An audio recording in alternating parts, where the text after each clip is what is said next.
माकड होतं. माकड असताना मागची एक नदी होती. नदीच्या मधून मगर असं बाहेर येत असत होतं आणि नदीच्या कडला एक जांभळाचं झाड होतं.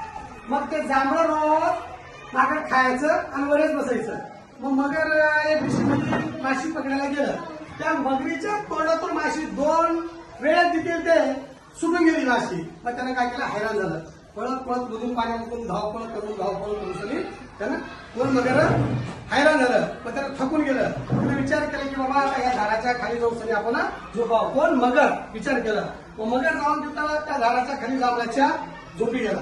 झोपी गेल्यानंतर मग वरे माकड बसलेलं होतं जांभळाच्या झाडावर. त्यांना वर खात बसवतं. मग ह्याची मगरची नजर कुठे गेली?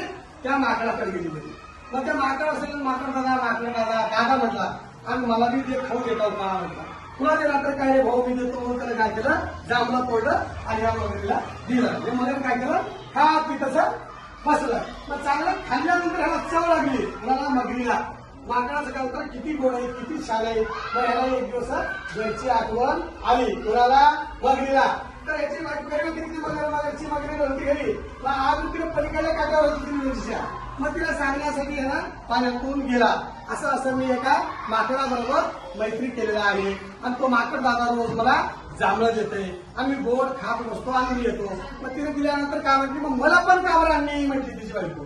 मग तुला जाऊन अजून घेऊन येतो म्हटलं. तू काय करत आहे? काय करते? मी काय करते, त्याला जेवायला करते, पोळ्या तूप हे सगळं करते आणि घेऊन या म्हणते. कोण?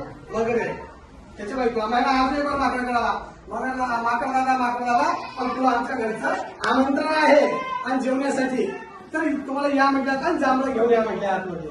मग जांभळं तिने काय म्हणून सांगितले त्याला, ज्या वेळेस जांभळ एवढं गोड आहे खाऊन तरी, तर त्याची काळीच किती गोड आहे विचार केली. मग त्याने मगरींच्या पोटामध्ये कपट आलं त्या माकडाचं काळीच खाऊन सरी.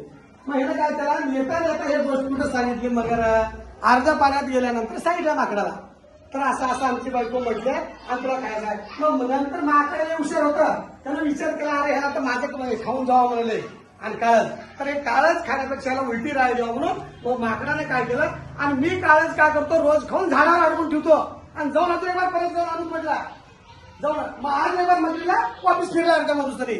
मग अर्ध्यानंतर वापिस फिरल्यानंतर वापिस आल्यानंतर गप्पीच्या माकड उतरून झाडावर जाऊन बसला की त्याला म्हटलं, अरे तू मगर तुला मी खायला दिलं तुला चांगलं जांभळं आणि तू खाऊन गोड झाल्यानंतर तुझ्या पोटात एवढं कपट आहे की माझी काळीच करू मला. माकड मी काही तेवढं येणं नाही अल्पण नाही, माझी काळीच माझ्या शरीरात आहे. तुला देवणी म्हणून मी वापिस आला म्हणून तरी सांगितल्यानंतर ही कथाई करत थांबलेली आहे. तर त्या कथेबद्दल तुम्हाला सविस्तर माहिती दिल्या, त्या कथेचा सविस्तर माहिती सांगून धन्यवाद तुमचा.